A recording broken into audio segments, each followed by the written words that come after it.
Welcome to 2016's seminar and Stewards Luncheon.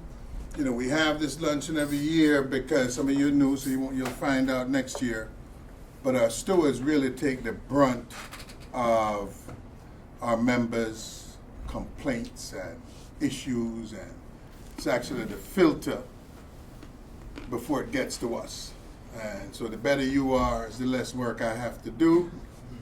So I appreciate all that you do to filter those crying rascals from getting to me.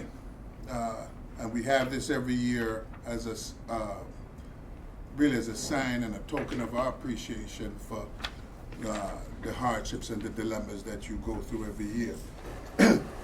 We try to make it educational so that we not only have a good time, show some appreciation, but in particular, as we see the cycle of life going now, we have to be reminded of that road that we're about to embark on as we go forward. We've seen the past, we have analyzed it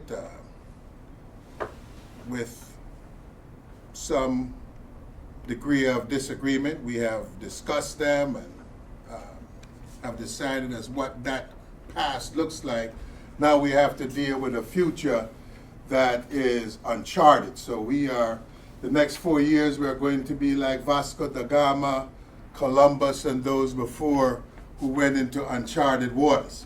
So we thought it important to bring the chair of the Million Worker March movement, our brother Clarence Thomas. Clarence is a third-generation longshore worker who has 31 years of service in the International Longshore and Warehouse Union, ILWU, Local 10 in San Francisco. Clarence's activism started in the late 1960s as a member of the Black Student Union at San Francisco State College and as a member of the Black Panther Party in Oakland, California. During his college days at San Francisco State, he was a part of the leadership of the longest student strike in American history, which resulted in the establishment of the first Black Studies Department and School of Ethnic Studies in the country, and both still exist today. He has served as an officer in his local and has been a part of many historical, economic, and social justice struggles for the working class and the oppressed. Clarence organized and led such courageous rank-and-file actions such as the Million Worker March movement in 2004, calling for workers to break away from the Democratic and Republican parties and organize independently, mobilizing and organizing in our own name. In 2008, shutting down all 29 West Coast ports on May Day to oppose wars in Iraq and Afghanistan. In 2010, shutting down 5 Bay Area ports, Actions for Justice for Oscar Grant, and Jail for Killer Cops.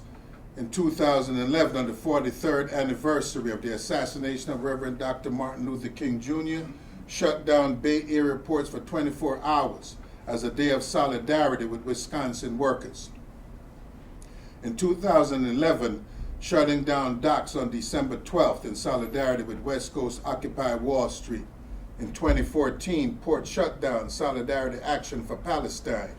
In 2015, May Day, port shutdown action for resisting police terror. On May Day 2016, rally and port shutdown in support of Black Lives Matter and the minimum wage demand of $15 per hour. Although he is retired from the longshore industry, he is not retired from struggle. I present to you this morning my brother, Clarence Thomas.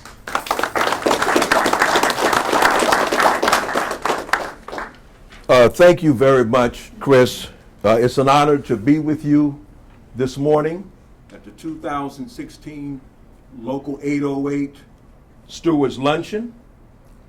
I want to extend my solidarity greetings to all of you and to let you know that I had the opportunity to first meet Chris in 2004 when we were organizing the Million Worker March. And I never will forget when I reached out to him and I told him, I said, this is Clarence Thomas, and we're organizing. What the fuck is, oh, can't say that on television, huh?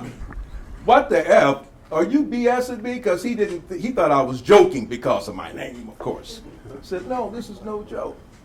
So we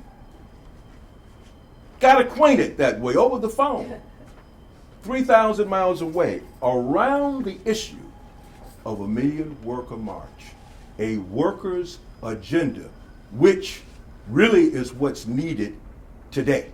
And that's why Bernie Sanders was such a positive and refreshing messenger in the 2016 primary.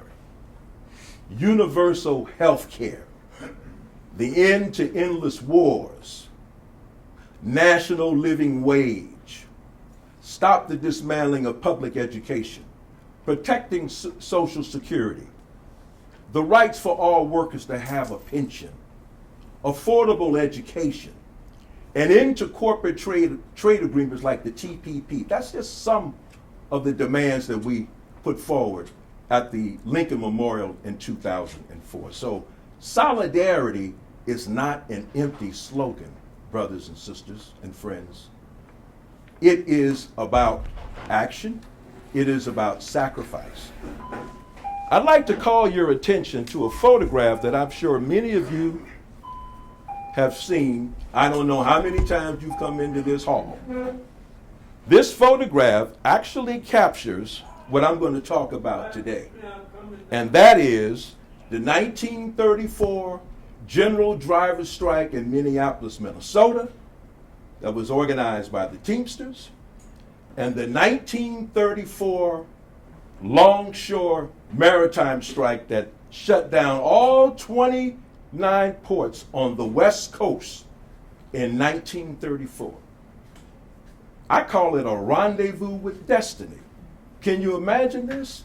May 1934, two separate unions organizing strikes in the month of May. How many of you in this room know what Bloody Friday is? Raise your hand. Bloody Thursday? You're going to know what that is when I finish today. I got a 2.5-hour speech, and Chris said I got 30 minutes, so let me get going on this.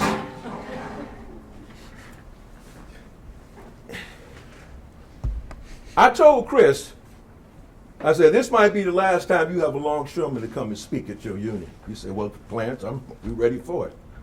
Because just to call your attention to something before I get started, yesterday in the Washington Post, there was a headline that read, when billionaires are in charge, what happens to the working class?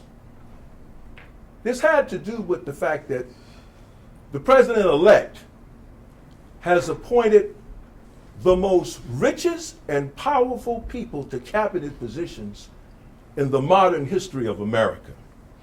You've got billionaires, millionaires, heiresses, and heirs that's going to be occupying the cabinet. People raise the question, how is it going to be possible for all of these rich people to represent the interests of us in this room, the working class? Trump says, oh, these people are all great, all talented, and they're going to be able to make a better deal. I find that runs contrary to historical analysis. When I get through talking about what happened in 1934, I'll be very surprised if anybody in this room thinks that billionaires and millionaires are the reason why the Teamsters and the longshoremen make the kind of wages that we make, have the kind of working conditions that we have. Because that's got to be debunked today. The rich and the powerful have no allegiance to the working class. They only have an allegiance, and an undying one, to their own class, the rich and the powerful. And for those of us in this room who are trade unionists, when we go and sit across the table from the employer, this is what it is. For every penny that we get in wages means that's a penny in lost profits for the boss. That's how they see it. They're not at that bargaining table representing our interests. It's not in their interest to pay us a living wage. It's not in their interest to give us medical. It's not in their interest and give us a pension, which is why you see the emergence of such talk about 401ks. I'm just getting started.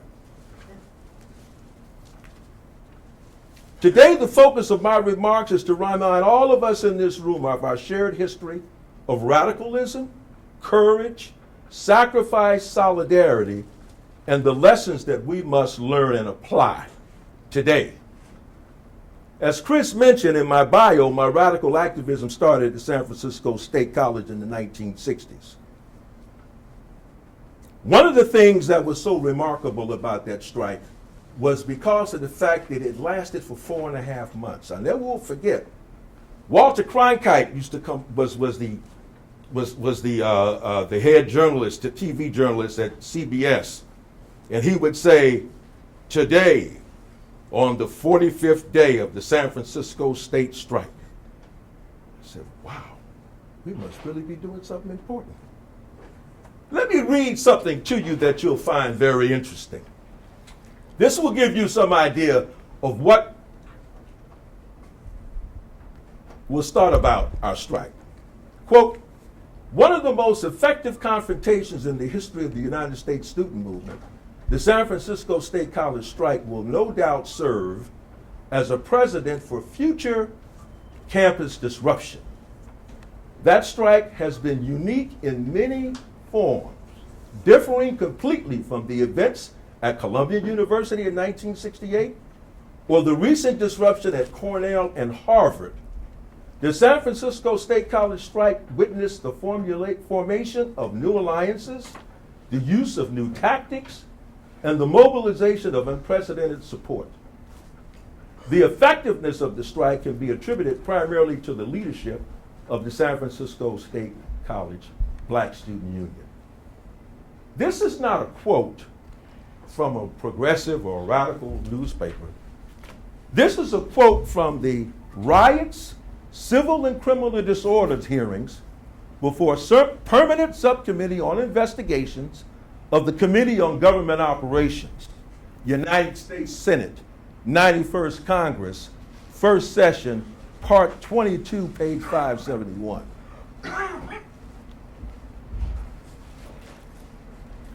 This is an indication of how seriously the government analyzes and views revolutionary and progressive movements in the United States. For those of you who may not be familiar with what longshoremen do, we are responsible for the loading and unloading of maritime cargo. Many of you are wearing shoes from Nike and other shoe companies that are produced in Asia. Many of you drive Hondas and Nissans and other automobiles from Asia. Many of you have handheld devices and computers. All of those things come off of a ship.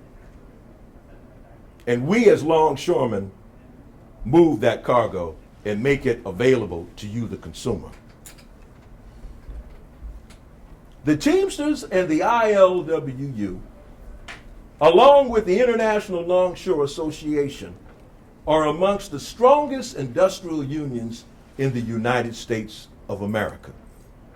While many union jobs have been outsourced overseas, Teamster jobs, ILWU jobs, ILA jobs have not. Well, you say, well, why, Clarence, is that? A couple of things. Number one, we're critical to the global economy. But number two, and this is the real important point for everybody in this room to understand, rank and file members have put their lives, given their blood, sacrificed a great deal in defense of their jobs, like they did in 1934. That's the reason why we're one amongst the strongest industrial unions. Your enemy has no respect for leadership that's soft. And I'm not going to be too candid here, but I understand that some of the most well-paid blue-collar workers in the United States are longshoremen and Teamsters. That's a reality. And we should be proud of that. But make no mistake about it, we wouldn't be getting those wages if it were up to the person who Trump has just nominated to be the Secretary of Labor, who doesn't believe in a minimum wage. It's okay for him to make $25 million a year or be worth that, but not for you to make six figures. Or for that reason, not to even be able to make $15 an hour. In May 1934, longshoremen on the West Coast and Teamsters in the Midwest had a rendezvous with history. They grabbed history by the throat and changed things not only for the union members that each respective group represented, but also for the entire working class. They seized history. The nature of a strike is like a small revolution. It's about class struggle. It's about workers taking on capital, or, as you would like to say, the employer. I like to say the boss. It's a struggle between the bosses who control the means of production and the workers who generate the profits and make it all happen. Can I prove it? Yes. Can you imagine, just for a moment, what would happen in the United States of America if longshoremen didn't work, if Teamsters did not work? It'd be a national emergency. That's your power. Don't forget it. And anytime you take that off the table, you're at the mercy of these millionaires and billionaires that will soon be taking positions of power in the Trump administration. The workers are like revolutionaries, compelled to develop strategies and tactics that have economic and political consequences on the bosses for the purpose of gaining leverage at the bargaining table. They wouldn't have any reason to talk to you if you weren't talking about cutting off their money and their profits. That's the only thing they understand. Strikes can be bloody, violent, and sometimes cause death. It can also cause worker concessions. But strikes can also lead to spectacular victories, where the working class has historical imprints that they leave not just on their union members, but for the entire working class. Such is the case of May 1934, when the International Brotherhood of Teamsters general driver strike in Minneapolis and the longshore maritime strike on the West Coast took place. The rank and file of both unions took on the employers. They took on the rich, the powerful, the National Guard, yes, the government. They took on the police and vigilantes for the right to organize and raise their standard of living and create working conditions for their members and the entire working class. In the case of longshore workers, it meant having a hiring hall where workers controlled the distribution of jobs. The most important factor in the victory of these two strikes was rank and file unity and working class solidarity. Too few of our current rank and file members are familiar with this history. That's why when I asked you the question, how many in this room knew what Bloody Friday was? These struggles represent the foundation of which the Teamsters and the ILWU stand today. I hate to put it this way, but a lot of us are standing on past reputation. And some of our members don't even understand that. The employer does not like us. They respect what we can do. They respect our production. They respect our skill set, but they don't want to pay us if it was up to them. I'm a retired longshoreman, and I always say that if it was up to the employer, if they could train a monkey to get in that crane, and they could pay them by giving them bananas, they do it. Remember how this capitalist economy got started was through slavery. It was an economic question, so much so that the North said, the South got all the millionaires. You got people working who you don't have to pay money to. That was a threat to the white working class in the North. That's the foundation of capitalism. That's what they want now. Yeah, slave labor. They want to go back to that if they could. Are we going to let them? I hope not. Let me just read something that's important. The early 1900s saw the rapid growth of the labor movement. Employers launched an all-out campaign to reverse the gains won by a militant, united rank-and-file union movement. Listen to this very carefully. Taking advantage of militarism and patriotism resulting from World War I, employers used the press in a propaganda campaign that labeled unions as un-American and their members dangerous foreigners because they were immigrants. Vigilante violence was encouraged. Groups like the Ku Klux Klan attacked union halls in San Pedro, California. I got pictures to show you when this is over. In Everett, Washington, an industrial worker of the world, otherwise known as a wobbly, IWW member, was lynched, and others were badly beaten. Employer lobbyists secured passage of anti-union legislation. Doesn't that sound familiar? The right to work for less. Remember, Pence, vice president-elect. In Indiana, they passed the right to work state, so don't have any notion about where he stands on unions. Yeah, don't forget that. Government troops were used to break strikes, such as the Seattle 1919. I'm not going to talk about this too much today, but there was a 1919 longshore strike in Seattle. Union members were the victims of mass arrests and deportations. Now I'm going to get down to specifics for your history.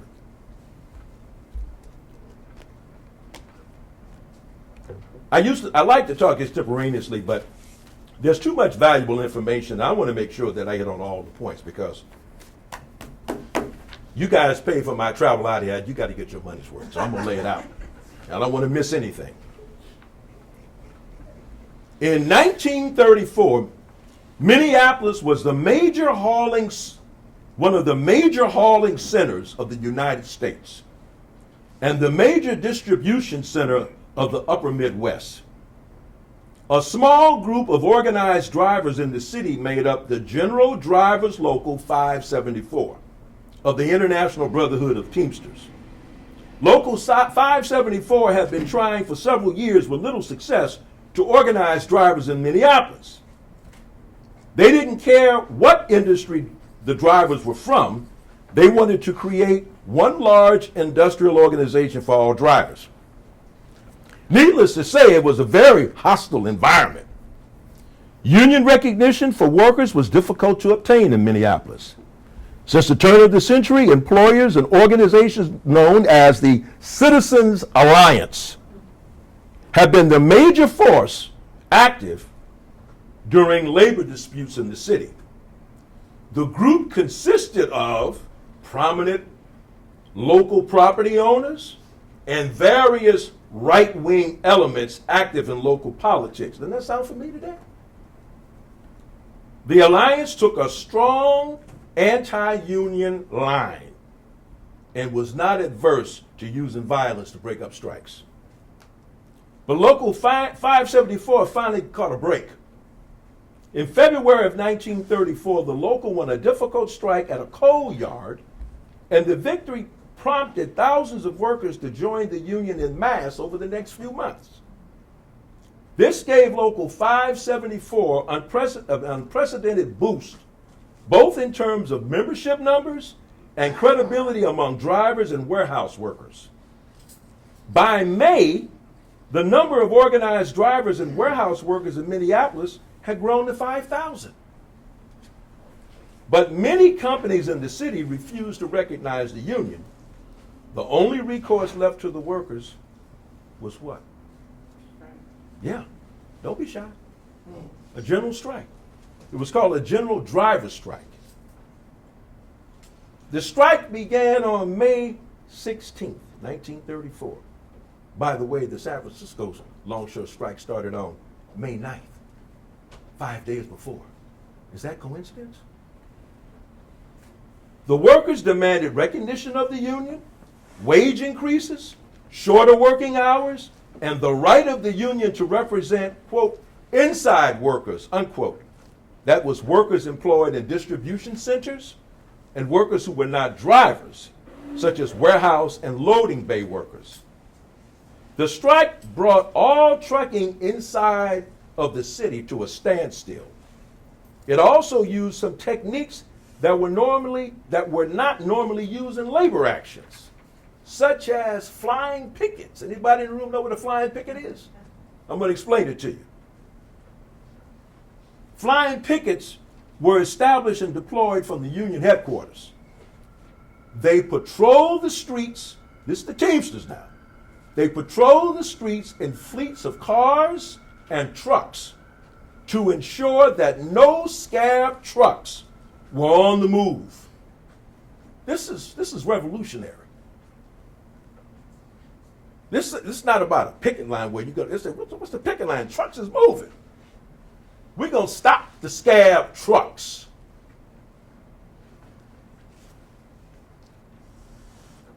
They displayed a special union sign so as to prevent any confusion.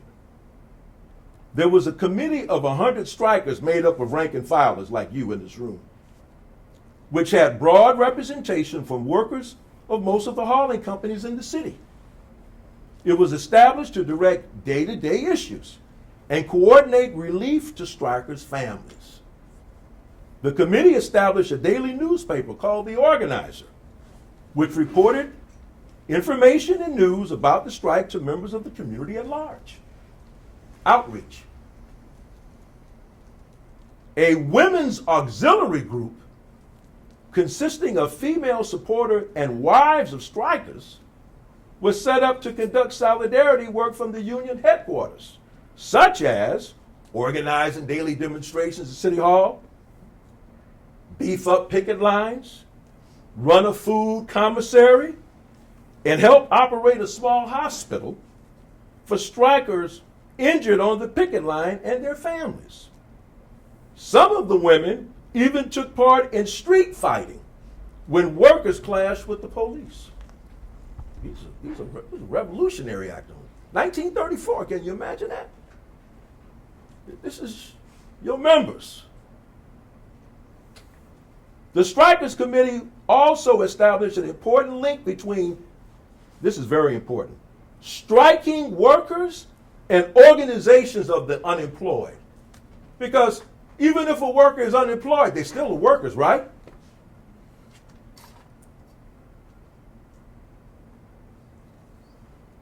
The unemployed made up a third of the Minneapolis work population at that time. Get this. The support of the jobless toward the strike undermined the employer's ability to find scab drivers. Very, very strategic move. Very strategic. Remember when I told you that strikers are like revolutionaries? They have to find ways in which to bring economic and political consequences on the boss? That's an example. Violence erupts. The first major instance of violence was on May 19th, when police attacked a group of strikers who were attempting to stop scabs unloading a truck in the city's market area. That's where a lot of commerce was going on. The market area became a central location for strike action and violence. Police attacks occurred again on May 21st, May 22nd, when officers and members of the Citizens Alliance advanced on a group of 20,000 workers. Can you imagine that? 20,000? And supporters trying to stop the opening of a market area. You know how Occupy was talking about going to Wall Street? That's symbolic. When you stop commerce, that's real Occupy. That's what your Teamsters were doing in 1934. Excuse me.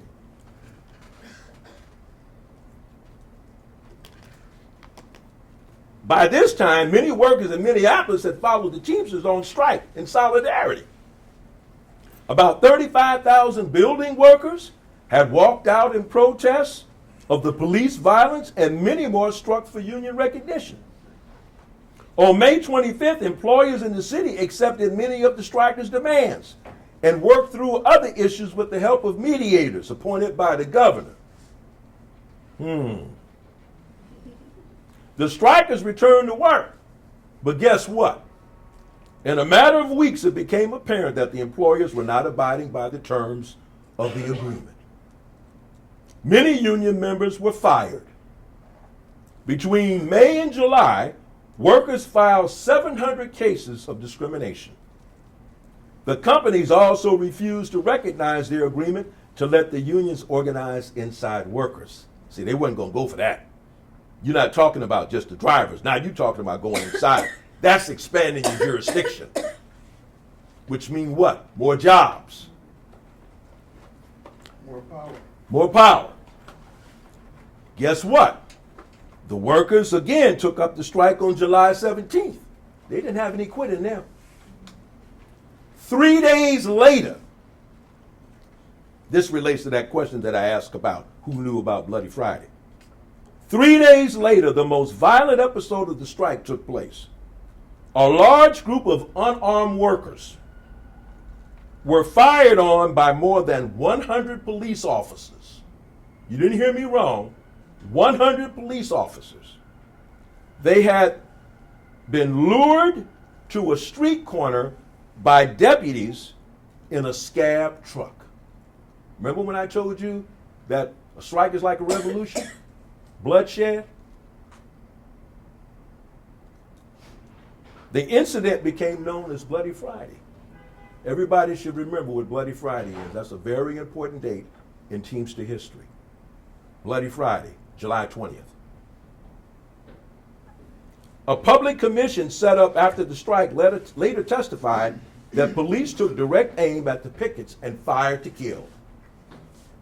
The physical safety of the police was at no time endangered. No weapons were in the possession of the pickets. Two people who were picketing, John Bellar and Henry Ness, those are two people that you should remember from this lecture. They were killed in a hail of bullets. More than 65 workers were injured. And guess what? Many of them were shot in the back. I got this information off the Teamster website, so I want you to understand I'm not embellishing anything here. That's why I'm reading it to you. The police violence left the working class of Minneapolis stunned, and offers of support and donations flooded in from other unions.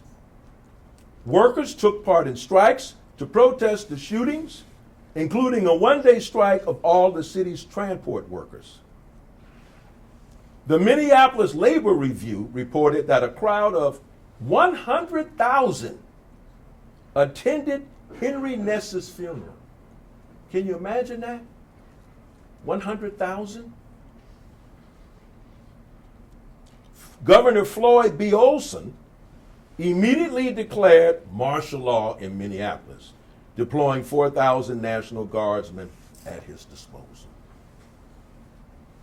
Picketing was banned, and scab-driven trucks were issued military permits, began to move again. But guess what?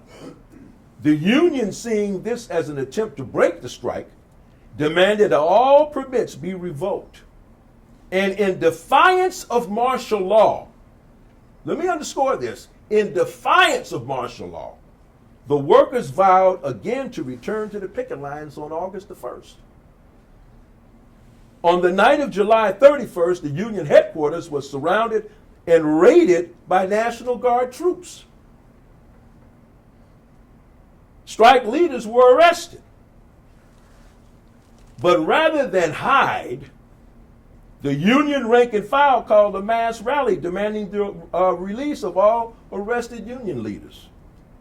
Nearly 40,000 people marched on the stockade in Minneapolis.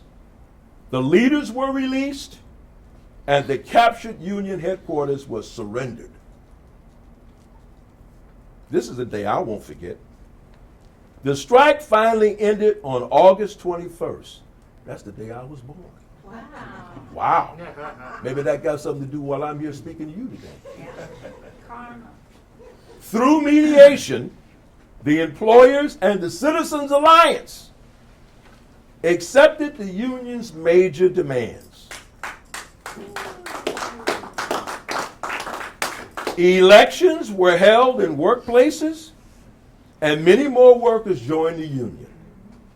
Many workers also later won major pay increases through arbitration. The Citizens Alliance had been broken, and with it, the backbone of resistance toward union organization in Minneapolis. Workers in many other industries began to organize themselves, and the city maintained a strong union presence throughout the 1930s. The strike was instrumental in building union tradition in Minneapolis and across the Midwest, with a writer of the Minneapolis Labor Review later noting that, quote, "The winning of this strike marks the greatest victory in the annals of local trade union movement. It has changed Minneapolis from being known as a scab's paradise to being a city of hope for those who toil," unquote. The Minneapolis strike of 1934 is widely seen as a pivotal moment for the Teamsters and the labor movement. Membership in the union grew as barriers against non-craft workers came down. The union also grew in stature, proving to be a powerful force in the labor movement.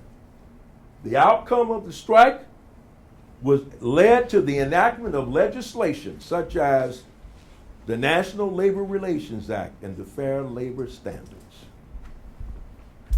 Thus includes the first part of my talk.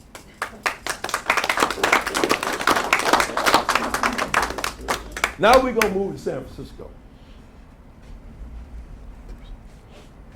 And as I mentioned, excuse me, Gilbert, for bending over. A Rendezvous with History, 1934. I want to read something from Harry Bridges. Harry Bridges was an Australian immigrant who was a seaman and came to San Francisco in the 20s and went on to become the leader of the ILWU. I want to read a quote from him because it relates to both struggles. Bridges said, "Something special happened in the spring of 1934. Maritime workers who had been considered little more than ignorant roustabouts took history into their own hands. They built a powerful new movement from the ground up, waged a complex and bitter strike along the length of the Pacific seaboard, and conducted the only successful general strike in the country's history. They proved that they could win, and win big. Their success stimulated hundreds of thousands of workers to organize. In the long run, they raised the standard of living of nearly every man, woman, and child on the coast, and created working conditions that became the envy of millions of workers in the rest of the nation. Harry says, sure, we may be taking a beating. This was written 1984. Sure, we may be taking a beating now. He was talking about 1984. As we were in the years of 1934. But that's nothing new. What saved us then was our faith in each other, standing together despite what the employer did to intimidate and divide us and to discredit our leadership. We showed the world that united working people can stand up against guns, tear gas, against the press, against the courts, against whatever they threw at us, and we can do it again. I think those are prophetic words. That was in 1984. Here we are in 2016. Where should I start? San Francisco, 1934, was the leading port city in all of the world. Longshoremen had basically been considered ignorant roustabouts, wharf rats. They worked sometimes 24 to 72 hours at a stretch. People died. People lost limbs. And there was a particular kind of a dehumanizing practice that went on. Has anybody in this room seen On the Waterfront with Marlon Brando? A few have. Well, in the opening scenes, you see a boss talking to a gang of men. And they all want to go to work. But the shape up put a very dehumanizing and discriminatory practice in place. They would pick and choose the workers based upon nepotism, based upon kickbacks, based upon ethnicity, and it was very, very dehumanizing. That was one of the main goals of the strike in 1934. The right for a worker-controlled hiring hall, a coast-wide contract, get this, $1 per hour living wage, a 6-hour workday. Isn't that progressive? We need that right now. 30 hours a week. And a fair settlement for all unions and dock workers and seamen. What was different about the strike in 1934 on the West Coast? It wasn't just longshoremen, it was seamen and other maritime workers. It was illegal to have pickets because the port was state-owned property, creating a very difficult situation for longshoremen to face. There were cops on horseback attacking the workers. Harry talked about how what the workers would do when I talked about revolutionary strategies. They used to take marbles, throw the marbles on the ground. The horses, oh yeah, they were nervous. That's what kept the horses off of them. They used to take a stick and hit the belly of a horse. Or, you know what else I'm talking about. Yeah. This is the ingenuity of workers dealing in combat. They used to have tear gas that was in a glass, like in a light bulb, and they throw it, break. The longshoremen would have brooms. So when they threw the tear gas, they take the brooms and swat it back to the police. Revolutionary tactics.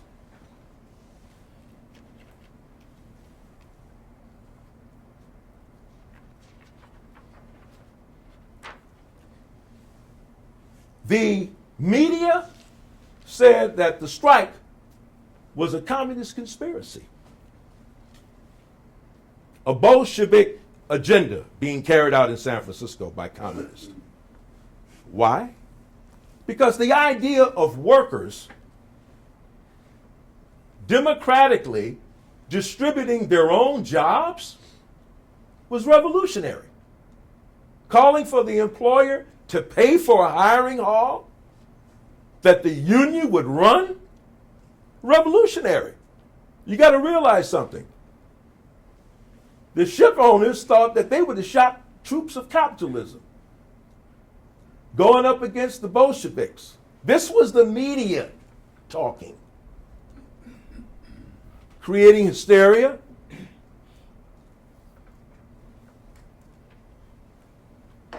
What you also need to know is that there was a schism between the rank and file and the leadership of the union. The president of the union wanted to cut a deal with the ship owners. He was corrupt. His name was Joe Ryan. At that time, the ILWU was a part of the International Longshore Association. So he comes out to San Francisco and tells the ship owners and the mayor and the governor, we can cut a deal. But the problem was when he went to the union hall to sell that to the rank and file, they rejected it. They didn't even want him to speak. Harry Bridges that is, said, no, he's got to speak, he's the international president. Harry, you letting him speak too long, he ain't saying nothing. They weren't about to sell out. That's the power of rank and file unity. When the leadership does not agree with the rank and file, democracy wins out. They really getting pissed off now. They really getting angry. They go into the University of California in Berkeley, hiring and getting the football players to be scabs. They're sending out notices, announcements all over the country for scabs to come to San Francisco. Remember when I asked you who knew what Bloody Thursday was? One person raised their hand, Sister Brenda Stokely. She's a comrade in arms. She's been to Local 10 many times. Bloody Thursday took place on July 5th. Remember July 20th? Bloody Friday? July 5th? Same month, 1934. Bloody Thursday. What happened? Cops shot 2 strikers in the back, just like they did in Minneapolis. What this should remind each and every one of you in this room is why you should be supporting Black Lives Matter on the question of police violence. Your own members have been shot in the back by the police, and it's still happening in the black community. I can't hold back this morning. I got to tell the truth. Many of you in this room didn't know that they had lynched union members. The police represent the state. They do not protect and serve. When the police come out on the picket line, who are they protecting? Not us. They're protecting the bosses. You can't serve 2 masters. They may be from the working class, but they don't serve the working class. They got a license to kill, and they've been doing it for a long time. And history bears that out. So that is the reason we need to understand what the role of the police is. We got firsthand knowledge of that here. I'm not making this up. This is all historical documents. 2 longshoremen, Howard Bedoya and Nick Sperry. One was a longshoreman, and the other was a seaman. Howard Sperry and Nicholas Bedoya. I had a senior moment then. Let me tell you something that was very interesting. the governor, he didn't trust the National Guard to carry out his will. Maybe he figured that there were National Guardsmen who had family members that were longshoremen. So you know what they did? They hired private detective service, something like a Blackwater outfit. It was called the Pinkertons. Yeah, private cops to beat and kill longshoremen. On July 5th, after Bloody Thursday took place, the whole city of San Francisco was just astounded by what had happened. And as a result of that, a general strike was called. And guess what? The Teamsters played a very important role in that. They defied their union leadership and went out on strike. The conservative union leadership was against the general strike. You want to know why? It shut down the entire city. Nothing moved. No gasoline. Everybody went to the grocery store early to load up. They either walked to work or didn't go to work. No buses. That's what a general strike does. It paralyzes. So, the politicians and the powerful got to making phone calls to the union leadership. Nothing we could do. They won't listen to us. What do you mean they won't listen to you? You the boss. No, we're not the boss. We may think we bosses, but we're not union bosses. A general strike ensued in San Francisco. For 4 days, the city was shut down. It made international news.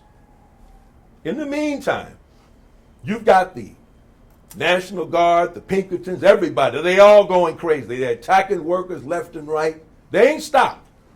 You got the conservative leadership jumping up and down. Finally, after 4 days, it came to an end. Arbitration ensued. Up until this time, the rank and file had been rejecting arbitration. They didn't trust the government. Mind you, these men, with so much to lose, every day out on strike for 99 days. They were calling them communists, radical, subversives, threatening their families, and they stood up. That's a real lesson to learn. What came of this? Well, there was a settlement through arbitration.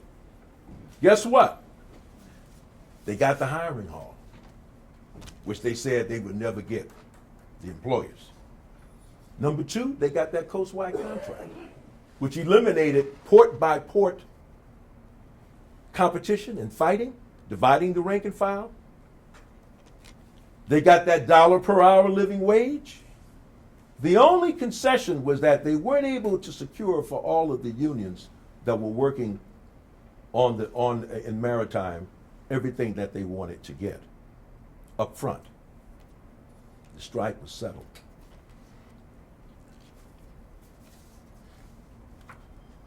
I want to say a few things about Harry Bridges because it's important.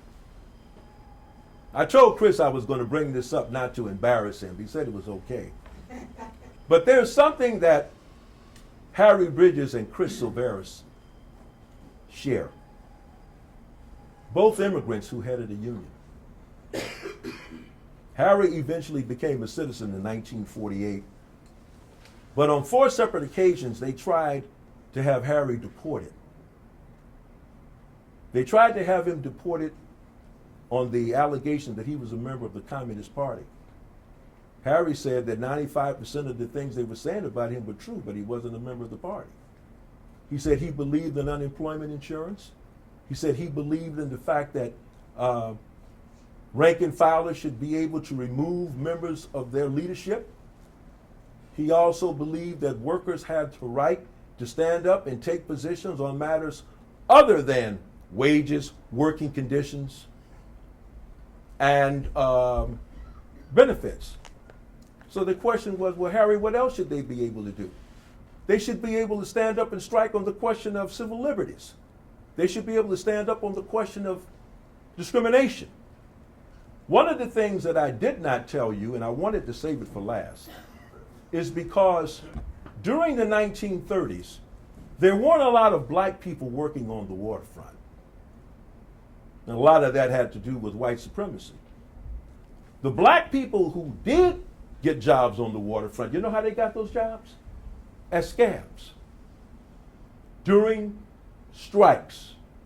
The black community, facing the Depression, had no undying love for the Union. They had no vested interest in the Union. The Union had no vested interest in them. But Harry Bridges and others, some were called radicals, some were called communists, rebel rousers, foreigners, they went to the black community. They went to the churches. That's where the black community, you could reach the community, is through the church. 1934, pre-affirmative action. And they appealed to the black community to join and support the strikers, and told them that by joining and support the strike, they would be able to come into the Union as full-fledged members. He kept that promise. That's why there are more black people in Local 10 in San Francisco than there is anywhere else on the West Coast. Bridges understood that discrimination is a tool of the boss. When I was active in Local 10, I used to remind our white members of this all the time. I said, you know what? Long before black people were on the waterfront, there was discrimination. Brother Thomas, what do you mean? I said, yeah, they used to discriminate on the basis of ethnocentrism, playing off Eastern Europeans against Italians, the Irish. Oh yeah, that's in the employer's interest to keep you divided. It's in the ruling class's interest to keep us divided. There's no such thing as a white working class and a black. We're all part of the working class. Are we going to allow these labels to divide us? I think I'm going to stop now because I think my 40 minutes are about up. But I could go on. Like I said, I got a 2.5 hour speech and 30, Chris said 40 minutes.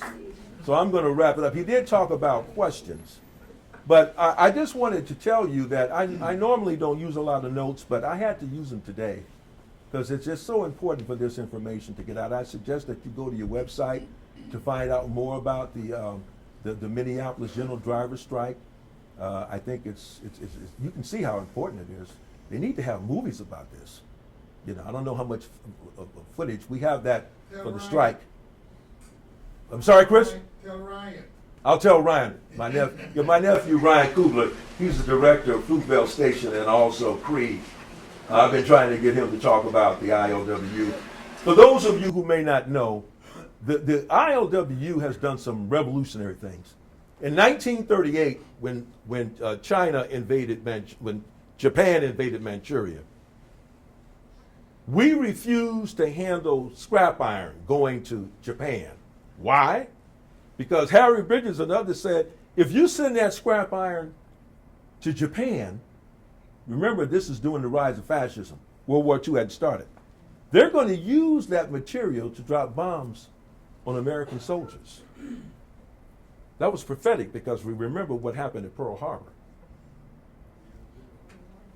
When Italy under Mussolini invaded Ethiopia, we refused to handle cargo going to Mussolini. When Harry took that action against Japan, he got a telegram from President Roosevelt telling him that he needed to stay out of matters concerning foreign policy. You know what Harry said? That's our right. That's our duty as citizens. And guess what? They didn't load it. But Harry got in trouble, and they had him up on charges of of being a communist and perjury. He beat all of those cases, by the way. But in 1984, one of the most important solidarity actions was taken by my local. We refused to handle South African cargo for 11 days. When Nelson Mandela got that news on Robben Island, he was jubilant. Because when you shut down international commerce, that's money. It's like dropping a rock in a pond. You see how the ripples affect?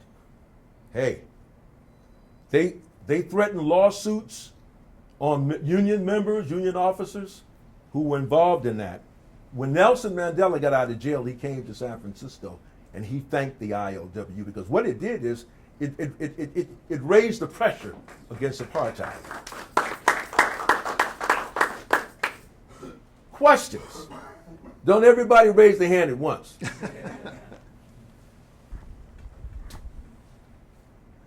Was I that good?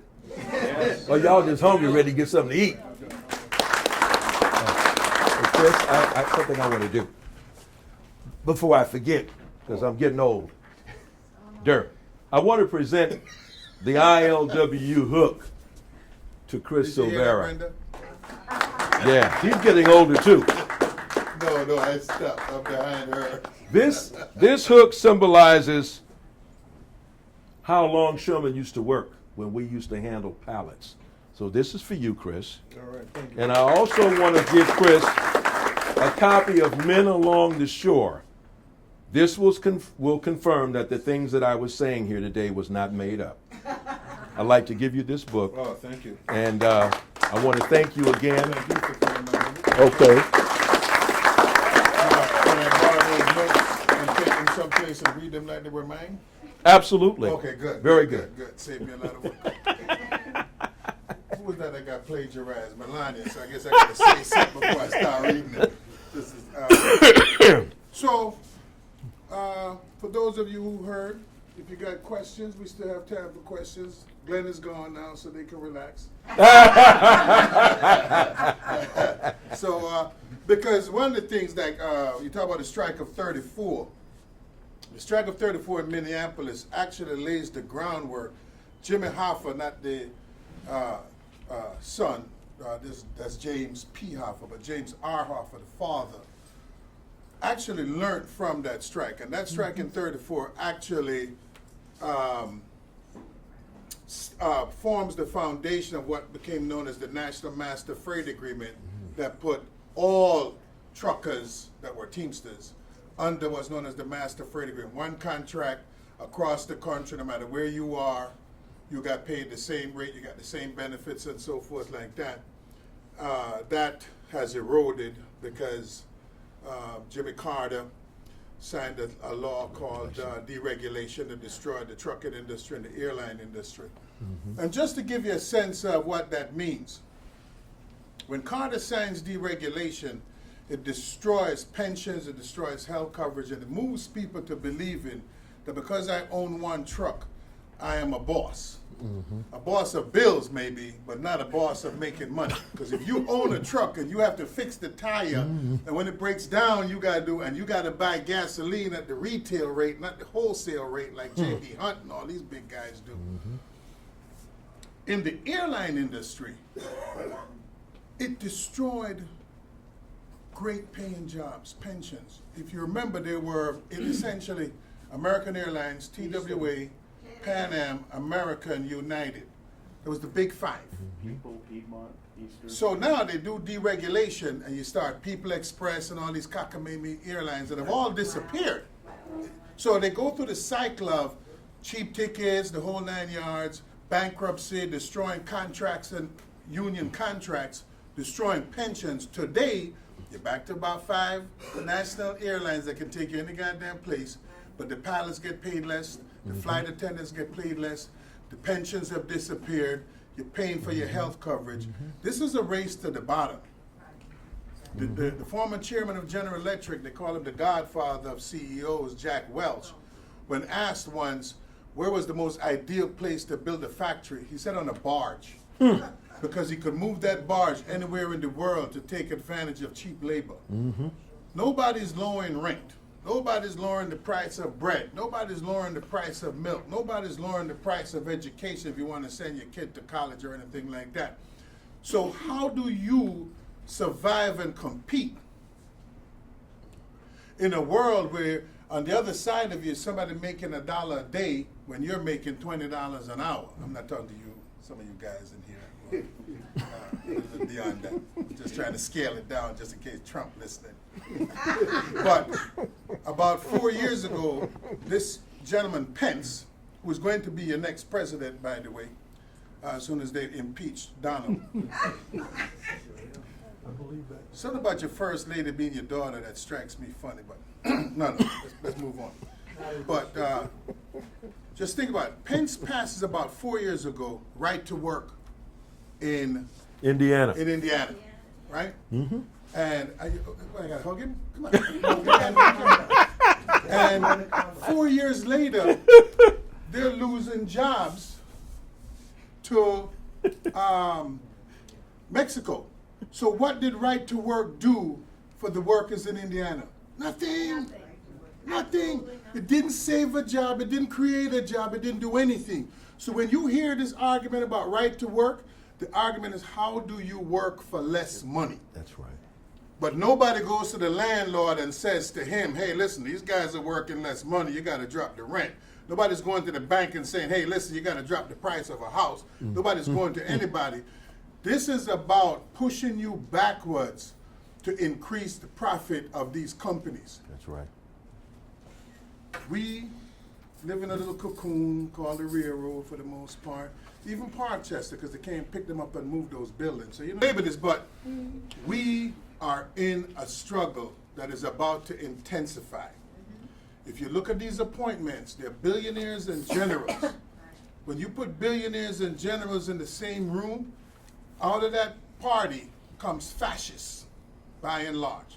They're going to attack our pensions, they're going to attack our contracts, they're going to attack all of our union rights, our workers' rights, our standard of living. Because in order to increase profit, don't think Trump is going to do anything that's going to help.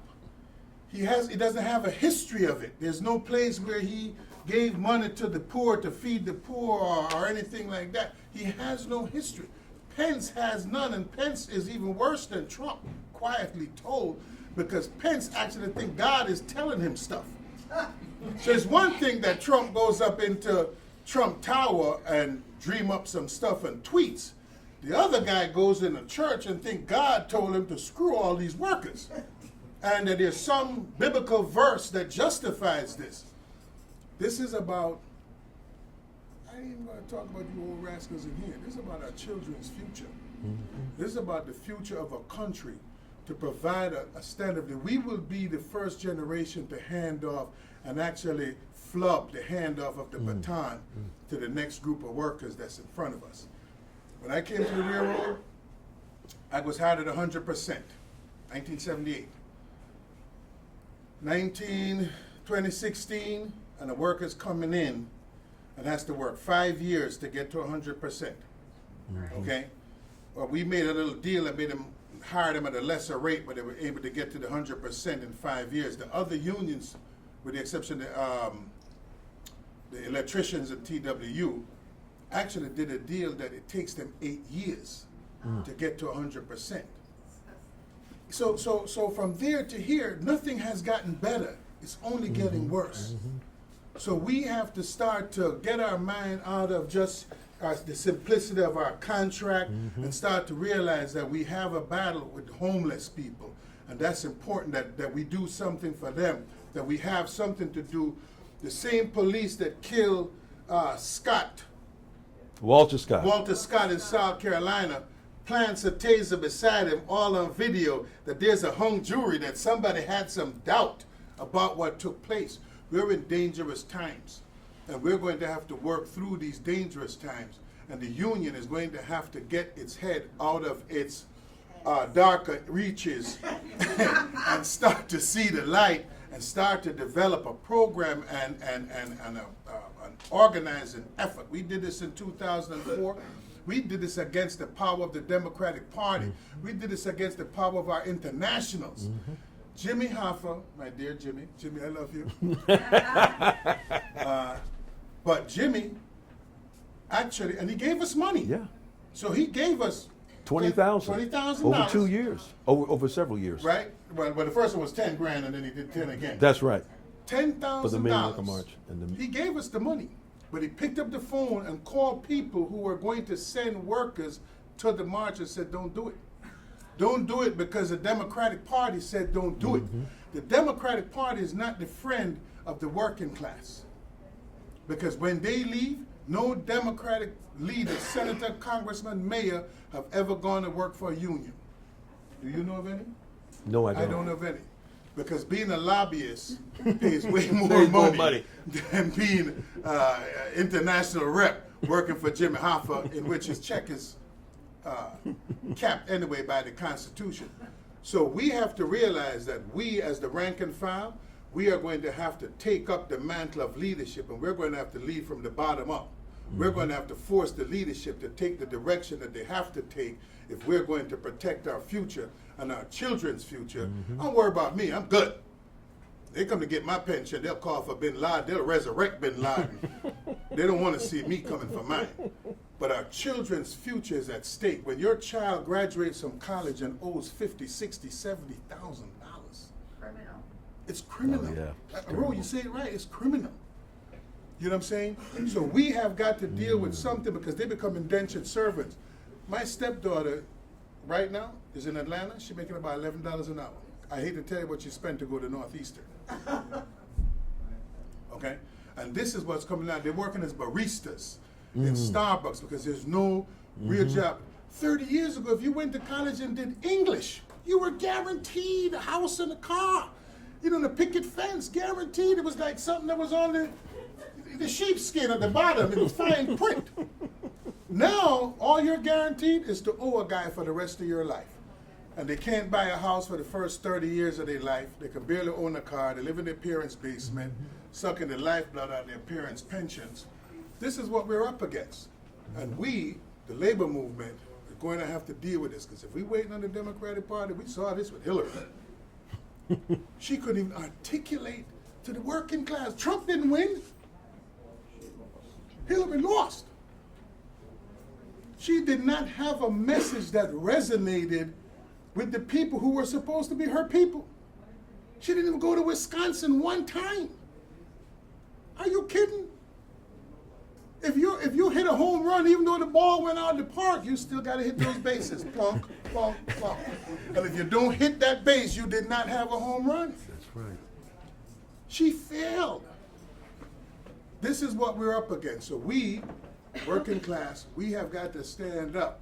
And I invite them here because they're in the working class too. I mean, they think they're managing something.